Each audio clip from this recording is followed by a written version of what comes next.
Estimados alumnos, bienvenidos al curso de Derecho Empresarial y Sociedades. El tema de hoy está referido a los contratos. El objetivo propuesto es que los estudiantes sean capaces de reconocer los elementos esenciales de todo contrato civil, como figura legal importante y presente en todas nuestras actividades económicas. Para alcanzar el objetivo planteado, desarrollaremos el concepto, función y efectos de los contratos, los requisitos de validez de los mismos, asimismo, dentro de los principales contratos, el contrato de compra-venta, arrendamiento financiero y el contrato de donación, señalando en cada caso tanto el concepto, las partes, el objeto y las características. ¿Qué es un contrato?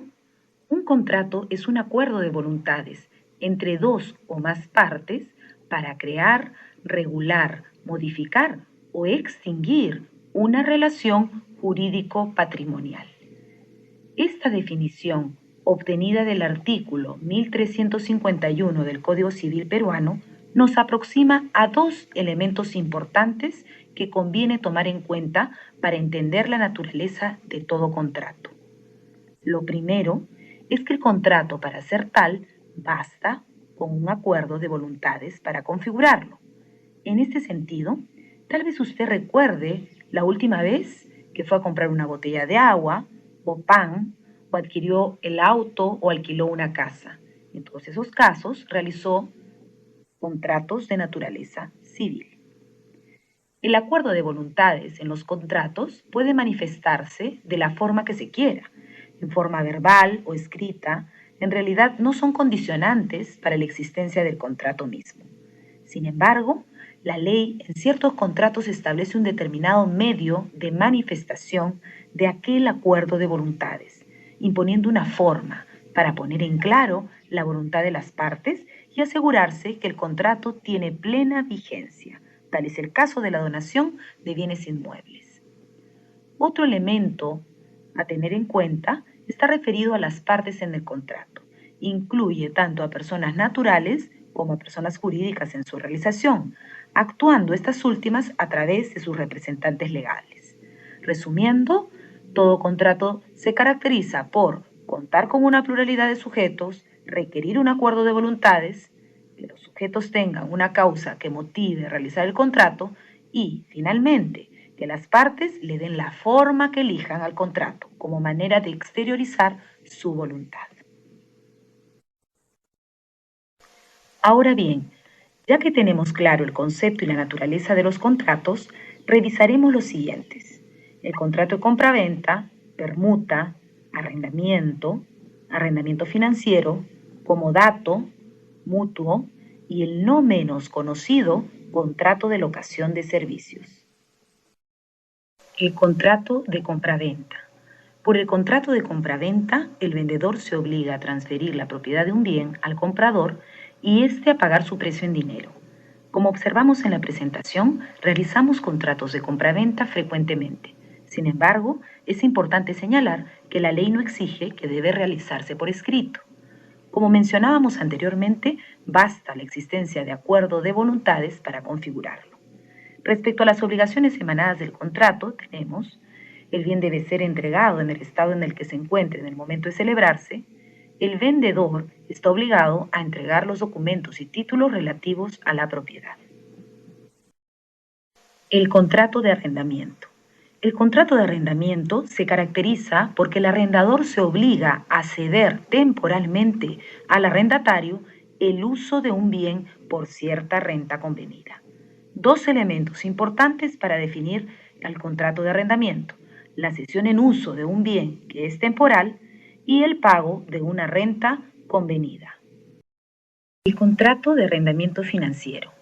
Mediante el contrato de arrendamiento financiero o leasing, una empresa especializada da en arrendamiento un bien de capital que fue adquirido en virtud del requerimiento del usuario, obligándose éste a abonar a cambio de su uso una cantidad de dinero por un lapso determinado e irrevocable de tiempo, teniendo el usuario el derecho al término del contrato de optar por la compra del bien a su valor residual.